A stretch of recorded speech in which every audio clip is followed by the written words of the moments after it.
Hello, welcome back to our channel. This is Sifu Ed from Ekata Training Center. Welcome, nice to have all you guys with us. So the topic today is Muay Thai. Muay Thai, otherwise known as Thai boxing, is an art that evolved from a practice called Krabi Krabang. And this was originated in the kingdom of Siam, which of course later became Thailand. And Krabi Krabang means long and short weapons. So it evolved ultimately from a battlefield art. And it was referred to as the science of the 8 limbs, being able to punch, kick, elbow, and knee. So in Thai boxing, you're able to utilize the entire body as striking implements. It's an art that's known for its practicality, and it's the oldest form of kickboxing. Now there's Chinese boxing, of course, Kung Fu, and we don't honestly know how long these arts have existed in truth, because as long as people have been in conflict, there have been systems of fighting. The documentation of that, it doesn't follow through history. So we can trace some of it, but we know that somewhere between 400 to 500 years seems to be the estimate for Thai boxing as far back as it goes. Now, Muay Thai is known for its practicality. It's practiced in almost all MMA circles. It works. It's very clear that it works.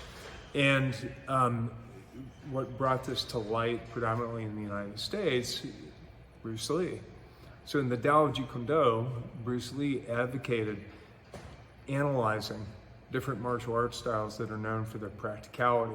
And one of the things that he notes in the Dao Jeet Kune Do, and of course, the Dao Jeet Kune Do was not Bruce Lee's book that he wrote.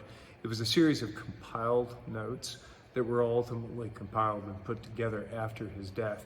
However, the anecdotes, the notes that are part of that, he looked at the movements of the Thai boxers, the elbows, the knees, the practicality, the power of the movements, and liked what he saw, especially in terms of the elbows and the knees. So with Thai boxing, in the United States, the first gym to open up, Surapuk Jamjuntr, Surapuk in the Muay Thai Academy of America, and that's in North Hollywood on Van Owen and Vineland. So that's who I trained with in Muay Thai. He's my primary instructor, who I'm certified under, along with Saekson Janjira.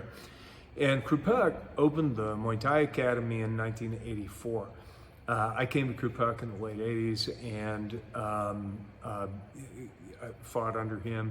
And it was just a really wonderful experience, because to have that purity of training from both he and those who he brought in from Thailand.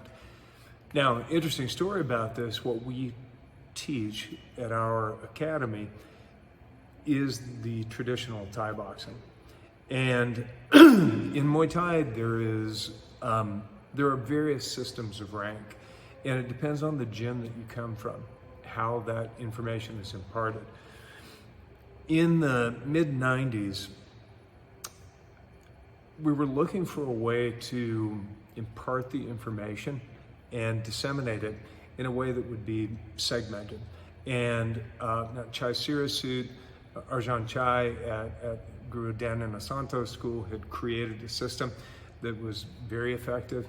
We were looking for something that was a bit more fight-oriented, and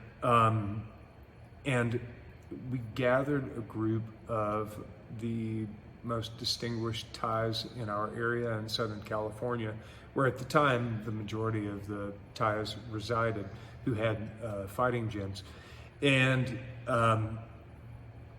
asked, what can we do to be able to put all this together? And I said, I think we should put together a system that would help people to learn. And they agreed that they thought that was a good idea. It was Surapuk, Saekson Janjira, Koban Lokame Setang, Krupong, Pangsan Ekyotan, who is in Santa Clarita now, teaching at his World Muay Thai Gym. Kim from Whittier, Rex from North Hollywood, Crew Rex, Crew Ken, and there was a few others that the names escape me at the moment. But I made this the suggestion, and they said, "Good, why don't you go do it?" So it was kind of left to me to put something together to bring back to the group. So what I did was this. The system Boxe Française Savate has a wonderful method that was developed by the French Federation to disseminate the information to students.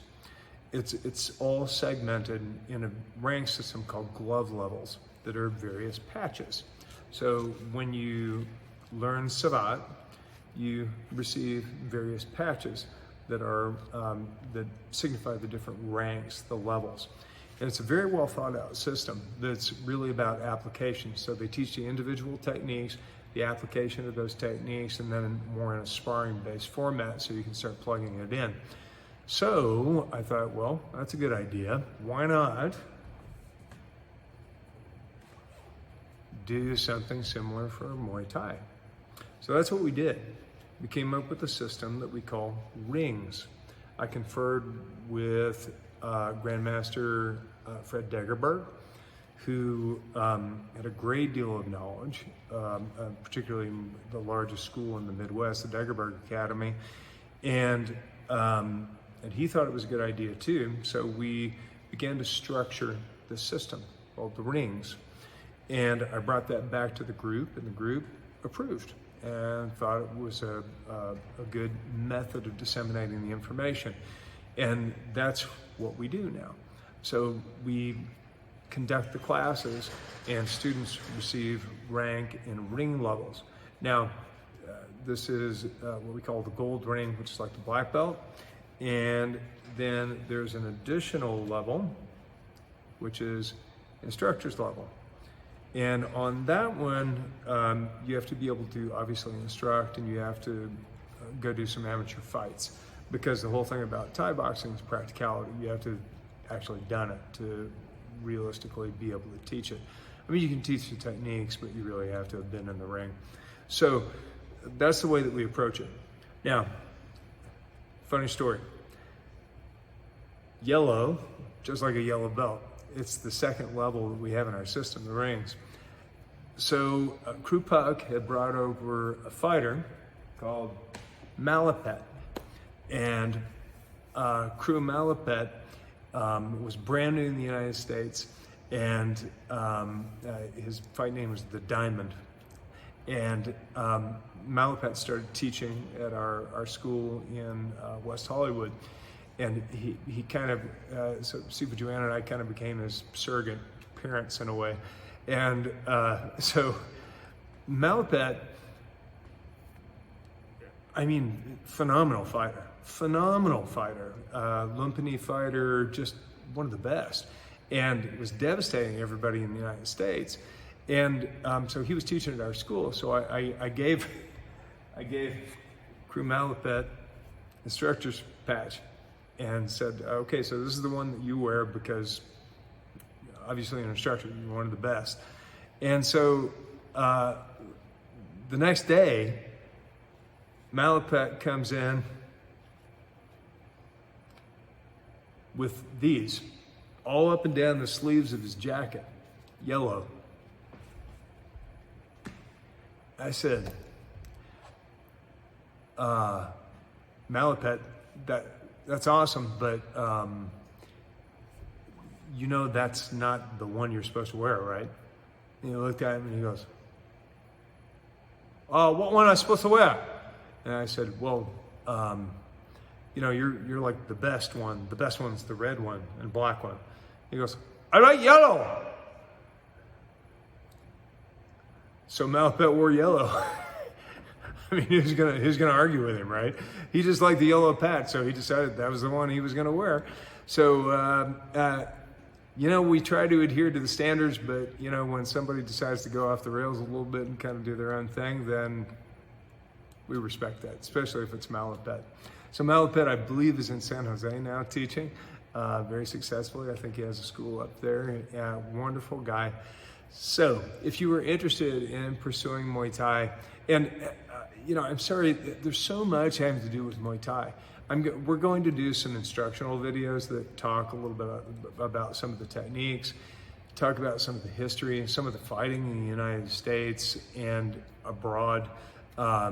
This is just an introductory video. So, and it was about how it evolved in our teaching structure at Ekata. So I hope this has been helpful to you.